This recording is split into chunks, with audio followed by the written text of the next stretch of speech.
नमस्कार दोस्तों, ये एक बड़ा इंटरेस्टिंग केस है और दो पढ़े लिखे लोगों के बीच में है। दरअसल ये दोनों ही एमबीबीएस डॉक्टर थे और इन लोगों ने साथ साथ शादी की, बच्चे भी हुए, सब कुछ हुआ, परंतु जो क्रूरलिटी थी, जो जिस तरह का व्यवहार था पत्नी का, वो ठीक नहीं था।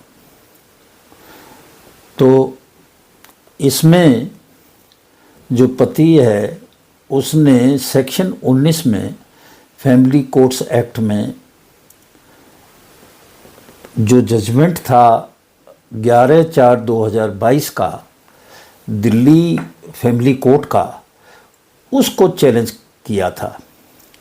उसमें फैमिली कोर्ट ने उसके इस ग्राउंड पे डाइवोर्स देने से मना कर दिया था। दरअसल जो पटिशनर है उसने जो अंडर सेक्शन 13A सेक्शन है हिंदू मैरिज एक्ट के 1955 के, जो सेक्शन 13(1) जो है ए जो है, वो कहता है कि क्रूरलिटी के बेस पे डाइवोर्स किसी को भी मिल सकता है।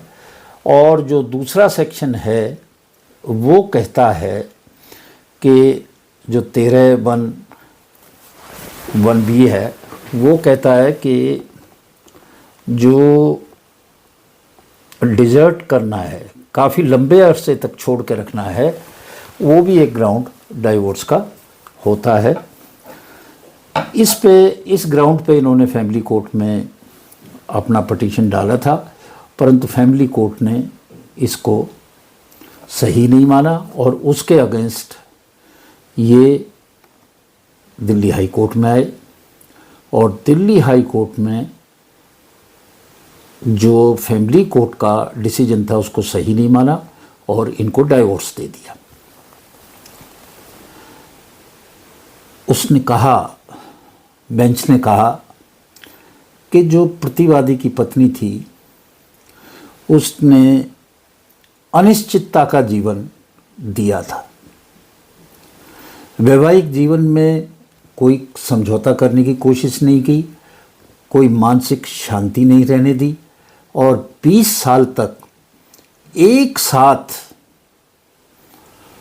समय बिताने के बावजूद भी उन्होंने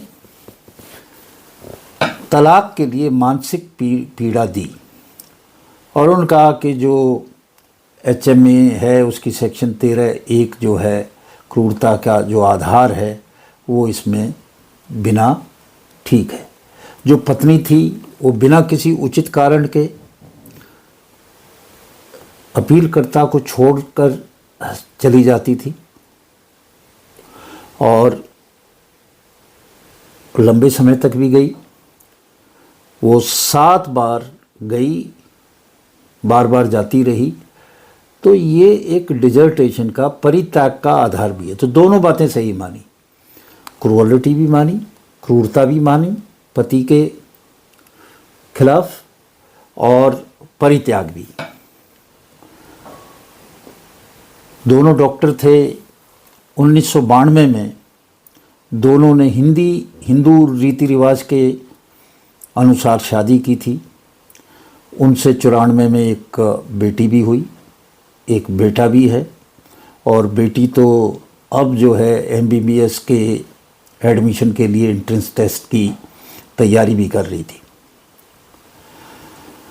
और 7 मौक़ों पर वो घर की जिम्मेदारी छोड़ के अपने मायके चली गई और 16/6/2011 को तो अंतिम रूप से परित्याग करके चली गई। और छोड़ा भी बड़े ड्रामेटिक रूप में। उसने किचन में जो है उसको हस्बैंड को बुलाया, उसके हाथ पे राखी बांध दी, आज से मेरे तेरे संबंध नहीं, तू और मैं दोनों बहन और भाई। अब बच्चों के ऊपर इसका बहुत असर पड़ा। और उसके इस व्यवहार से नुकसान उठाना पड़ा। तो पत्नी ने अपना पक्ष रखा। उसने कहा साहब मैं जो है पति जो मेरी सास है उससे पीड़ित थी। पति ने कहा कि भाई आपने कहा कि मैं सास के साथ नहीं रहूँगी, मैंने अलग मकान ले लिया, उसमें तो सास नहीं रहती थी, फिर भी आप बार बार दौड़ के चली जाती थी बिना कुछ कारण बताए घर को छोड़ के। तो बड़ी इंटरेस्टिंग बात है कि यहाँ पे हाई कोर्ट ने फैमिली जज के लिए जो बात कही वो ये कही कि उन्होंने टुकड़ों में देखा है केस को, जबकि ये केस समग्रता से देखना था। सारा का सारा केस पूरा एक जगह जोड़ के देखना चाहिए था और उसमें क्रूअलिटी भी बनती है और डेजर्टेशन भी बनता है, दोनों बनते हैं। जो कुछ कर सकता था हस्बैंड उसने किया, कोई ऐसी क्रूअलिटी नहीं की कि फिर भी वो बार बार छोड़ के जाती रही। और इस तरह से दिल्ली हाई कोर्ट ने क्रूअलिटी को भी डिफ़ाइन किया कि अगर कोई पत्नी बार बार घर छोड़ के अपनी पेरेंटल घर पे जाती है, माँ बाप के घर पे जाती है, तो ये भी एक ग्राउंड है क्रूअलिटी का। और इस आधार पर उन्होंने तलाक दे दिया। एक अच्छा डिसीजन आया है और इसके दूरगामी परिणाम होंगे। आज इन्हीं शब्दों के साथ मैं आपसे विदा लेता हूँ। नमस्कार।